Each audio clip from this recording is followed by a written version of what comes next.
Most people trying to make money on YouTube are solving the wrong problem. They think they need more views, so they chase better cameras, better thumbnails, more uploads, and trending topics. And maybe eventually AdSense pays them a few dollars. But a channel with 10,000 random viewers can make less money than a channel with 3,000 people who share the same painful problem and trust the creator to solve it. Because views are not the business, YouTube is the engine that creates attention and trust. The business begins when you connect that trust to a valuable result people already want. In this video, I'm going to give you the entire system, not 17 disconnected monetization ideas. One system that you can use whether you have 500 subscribers or 500,000. By the end of this video, you'll know what to sell, who to sell it to, what videos actually attract buyers, how to launch before wasting months building, and how to make every group of customers help you sell the next one. And at the end, I'll give you a one-page exercise you can use to build your version of this system today. Attention, trust, offer, results, proof, more trust.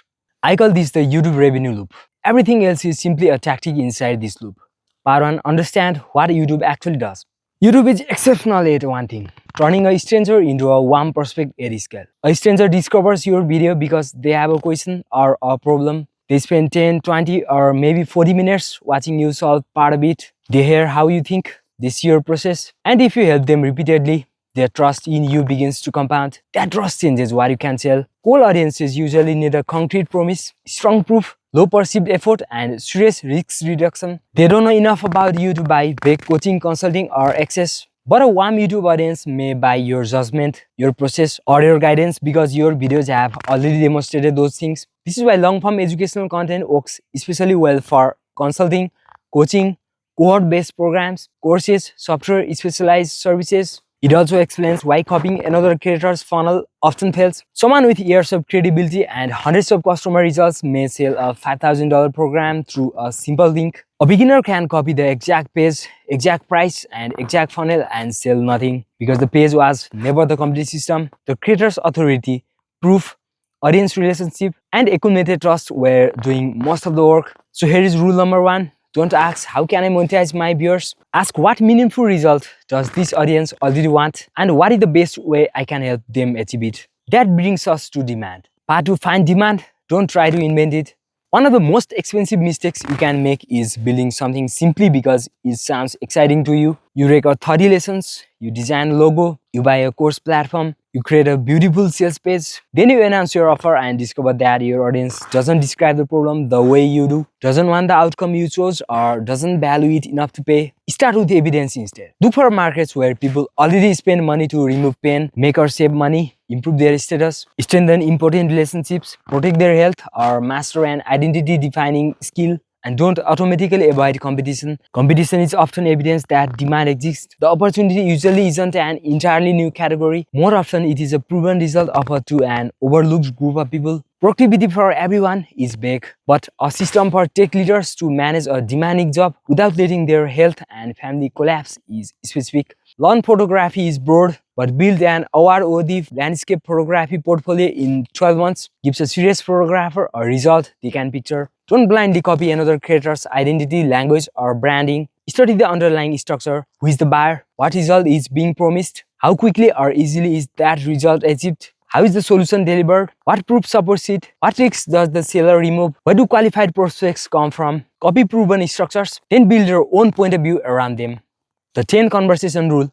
Before you build your offer, speak to at least 10 people who resemble the buyer you want to serve. Use a short audience survey, your email list, a YouTube community post, your social media audience, or personal outreach. Ask willing respondents to join a short 50-minute call, but don't pitch them, diagnose them. Ask these questions. What are you trying to achieve right now? What is the hardest part? What have you already tried? Why didn't that solution work? What is this problem costing you in time, money, stress, or missed opportunities? What have you considered buying? What stopped you from buying it? If this problem disappeared in the next 90 days, what would change in your life or business?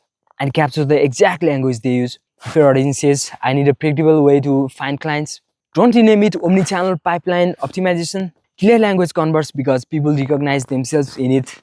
After those conversations, create 2 lists. The first list contains the 3 problems your audience most urgently wants solved. The second contains the 3 beliefs preventing them from buying or taking action. Common limiting beliefs include, this won't work for someone in my situation. I can probably figure this out by myself. I don't have enough time. I don't have enough money. I don't have enough experience. I don't have a large enough audience. This is your buyer map. Your offer, sales page, emails, videos, case studies, and testimonials should all connect to this map. If a piece of content neither helps solve an important problem nor resolves a meaningful objection, it might entertain people, but it probably won't create many buyers. Part 3. Design an offer around an outcome. People don't buy modules, they don't buy calls, they don't buy templates, lessons, or access to a private community. Those are delivery mechanisms. People buy the change those things can help produce. So complete the sentence. I help a specific person achieve a specific valuable result within credible time frame without major pain or objection using your process. For example, I help experienced designers land 3 qualified job interviews within 60 days without sending hundreds of generic applications using a portfolio positioning and referral system. Notice what this does. It identifies the buyer, it names a measurable outcome, it gives a time frame, and it addresses a major frustration. The mechanism is present, but the result leads. Now you need to choose the right delivery model for your current stage. If you are early, sell proximity. If you have a small audience and limited proof, begin with a service, a consulting engagement, one-to-one coaching, or a small live cohort. Why? Because you only need a few customers. You can observe their problems closely, you can adopt the solution, and you will hear the language real buyers use. If you have repeatable proof, productize.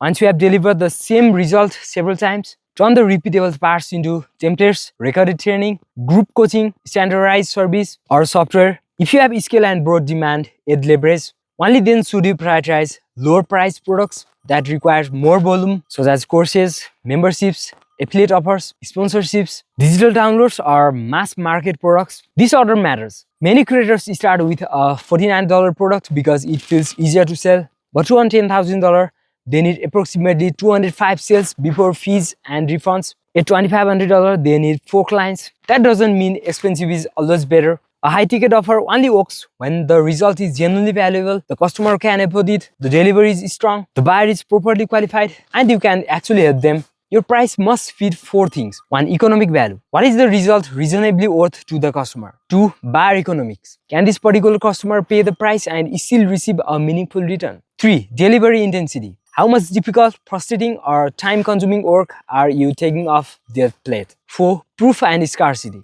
How confident is the buyer that the process works, and how limited is your capacity? If your program helps someone qualify for a job that pays $20,000 more every year, a price of a few $1,000s might make sense. If the outcome is big inspiration, that same price will feel ridiculous. For your first cohort, consider using a founding member price. Make it lower than your intended long-term price in exchange for feedback, patience, and active participation. Then raise your price gradually as your results, demand, authority, and delivery improve. Don't double your price because someone online told you to charge your worth. Test price increases. Track application rate, sales call attendance, close rate, refunds, completion rate, customer satisfaction, customer results. Add risk reversal carefully.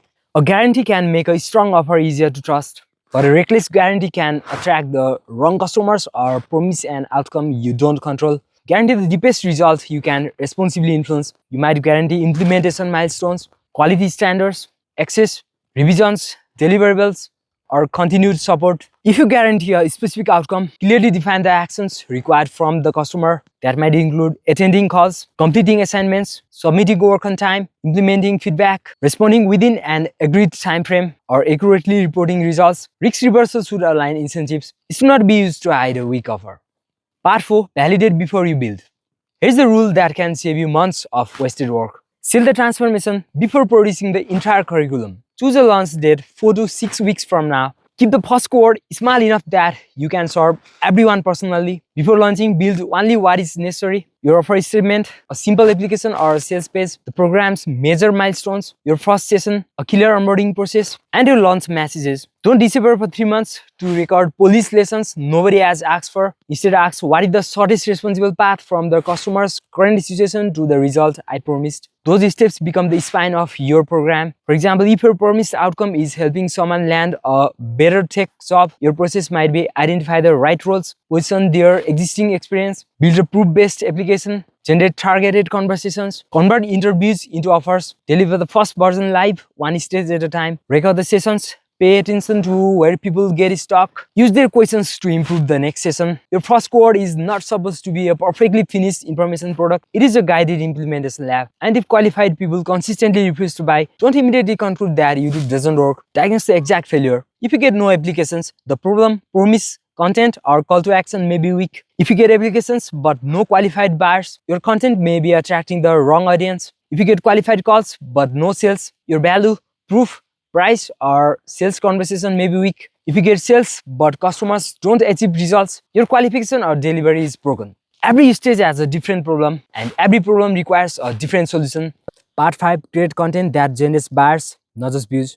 Once you have an offer, your content strategy changes. You still want excellent videos, you still want reach, but views are no longer your only measure of success. Every video should attract the right person and do at least one of 3 jobs. Solve one urgent problem from your buyer map. Break one belief keeping the buyer stuck. Demonstrate that your process produces results. The strongest buyer building content often looks like the real work you do behind the scenes. For example, coach someone through an actual problem, audit a viewer's work, build a solution from scratch on camera, present a before and after case study, explain a difficult decision and its trade-offs, run a live problem solving clinic. Why does this work?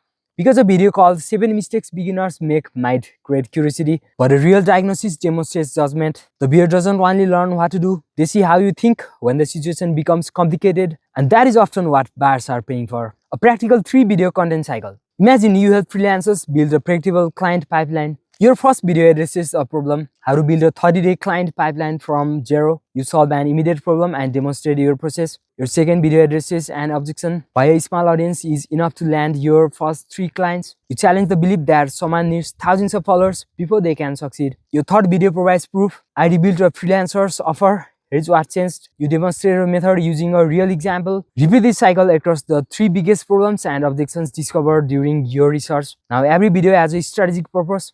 Put proof inside the teaching.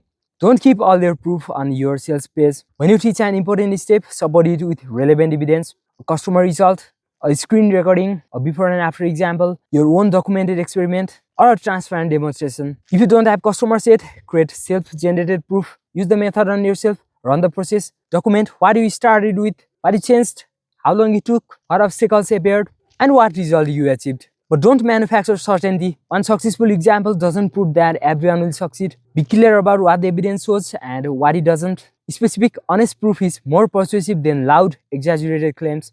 Use one clear call to action. At the natural point in your video, say, if you want help applying the process to your situation, I have linked the application below. I keep the group small, so apply only if you are ready to implement. If enrollment is closed, direct people to our waitlist. Put that link in your description, your pinned comment, your channel page, relevant high-performing videos, community post, and the post script of your emails. Keep people one destination and one next step. Don't confuse them with 7 competing links. Most importantly, track which videos produce email subscribers, applications, qualified calls, sales, and successful customers. Don't only track views. A video with 5,000 views that creates 5 ideal customers can be more valuable than a video with 500,000 views that creates none. Part 6. Launch with a conversation, not a surprise. YouTube warms your audience over time. Email concentrates that attention during a launch. 4 to 6 weeks before enrollment, publish a simple waitlist page explaining who the program is for, the result it helps create, the broad process, who it is not for, and when applications will open. Then spend launch week answering the questions you uncovered during your audience research. Here's a practical 7-day launch sequence. Day 1, the problem. So why their current approach keeps failing. Day 2, the desired outcome. Make the destination concrete, desirable, and valuable. Day 3, the mechanism. Explain your process and why it is different from what they have already tried. Day 4, will this work for me? Use a relevant case study, example, or demonstration. Day 5, can I do this alone? Explain the cost of delay, trial and error, and missing feedback without pretending that learning alone is impossible. Day 6, objections and fit. Address time, price, experience, commitment, expectations, and who should not join. Day 7, the decision. Summarize the offer, the available capacity, and the genuine closing deadline. For your first high-ticket program, use application calls. Not because you need to pressure people. A conversation gives you 3 important benefits. First, it protects the buyer from joining the wrong program. Second, it protects your program from accepting someone you cannot help. Third, it gives you direct market research about people's goals, objections, and language. A good enrollment call is a diagnosis. Ask, where are they now? Where do they want to go? What have they already tried? What is preventing progress? Why does the result matter now? Can your process genuinely help them? Are they ready to do the work required? Then recommend one of three things: join, don't join, or complete a prerequisite step first. Record calls only with clear consent. Clearly state what is included, what is not included, what results depend on, and what both sides are responsible for doing. Once you have a large and highly trusting audience, direct applications or direct checkout can work. Once you have several strong customer stories, webinars can work extremely well. But early on, personal conversation usually produce better qualification and faster learning. Part 7. Turn delivery into your next launch. This is where the system begins compounding. Most creators launch, sell, deliver, disappear, and then restart from zero. Instead, treat delivery as three things happening simultaneously: product development, customer research, ethical marketing. During the program, track the customer's starting point, the actions they take, the milestones they reach, how long each milestone takes, where they struggle, what changes quantitatively, what changes qualitatively. At the end, hold a debrief conversation with every participant. First, ask questions to improve the program. What was most useful? Where did you get stuck? What felt unnecessary? What should have happened earlier? What support was missing? How do I have made implementation easier? Then, with their permission, call it proof. Don't only ask, did you like the program? Instead, reverse engineer your questions from your bar map. If a common objection is, this won't work in my situation, ask what was your situation before joining and what changed. If the objection is, I could figure this out alone, ask what had you tried before and how did guided feedback affect the speed or quality of your result. If the main problem was inconsistent clients, ask how many qualified conversations were you getting before and what happened during the program. Get explicit permission for every quote, screenshot, recording, testimonial, and result. Always include context. Never take an unusual outcome and present it as if it were typical. Now use everything you learn to update the curriculum, the qualification criteria, the sales page, your next video topics, your launch emails, your onboarding, your frequently asked questions. And as soon as enrollment fills, change the application page into a waitlist. Tell your audience that the program is full and invite interested people to join the next waitlist. The people who miss this round become the foundation of your next launch. That is the complete rule. Research creates the offer directs the content creates warm demand, the launch creates customers, delivery creates results create proof, proof improves the content, the offer, and the next launch. Every cycle becomes easier because you are no longer relying only on your own claims. Your customer begin demonstrating the value for you. Part 8. Know when to scale. Don't confuse launching more frequently with having a scalable system. If you begin enrolling customers every month before your delivery is stable, you'll be making YouTube videos, taking sales calls, onboarding customers, answering support questions, delivering the program, and rebuilding the product all at the same time. Eventually, your content suffers, your customer results suffer, and then your sales suffer. Scale only when four things are consistently true. Your content attracts the right buyers, your waitlist reliably fills, your proof resolves common objections before the sales call, your delivery reliably creates the promised milestones without depending on you for every tiny action. Then systemize the business in this order. Standardize your onboarding, document repeated questions and answers, convert stable teaching into reusable lessons, keep live support for diagnosis and personalized feedback, hire support around predictable, repeatable tasks. Only then increase enrollment frequency or capacity. Scale is the reward for a stable system. It is not a substitute for one. The one-page action plan. Let's make this practical. Pause this video and complete these 9 lines. 1. My specific buyer is dash. 2. Their 3 most painful or expensive problems are dash. 3. Their 3 biggest objections are dash.